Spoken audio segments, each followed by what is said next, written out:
À la base, je voulais juste sortir de ma zone de confort. Je m'attendais pas à être autant bouleversé par Zanzibar.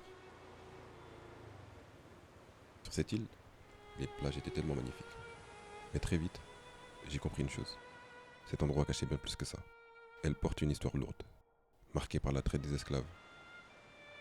Et pendant des siècles, des milliers d'hommes, de femmes et d'enfants ont été capturés sur le continent.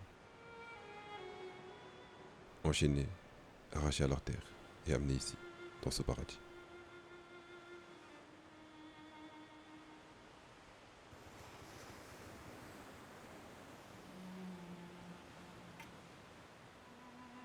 Leur destin ne leur appartenait plus. On les envoyait loin, au-delà des mers, pour servir, pour devenir esclaves. Certains mouraient même avant de quitter l'île. Les caves étroites où ils étaient enfermés sont encore là. Et les pierres froides et muettes portent leur mémoire. Cette histoire est partout.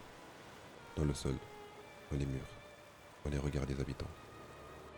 Moi, dans ma grande solitude, j'ai ressenti quelque chose d'étrange.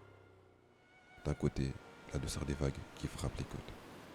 De l'autre, le poids d'un passé que je ne connaissais pas.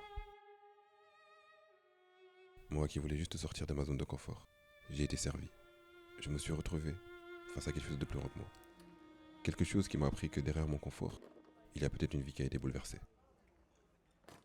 Alors, j'ai appris à marcher doucement, à écouter le silence. Un silence rempli de murmures, de souvenirs, de douleurs qui résonnent encore dans l'air, malgré l'histoire.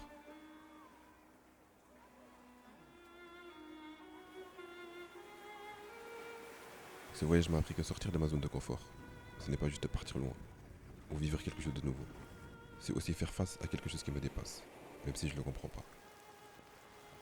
C'est dans ce mélange de beauté et de douleur que j'ai commencé vraiment à grandir.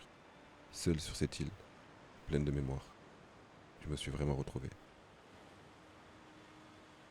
face à moi-même.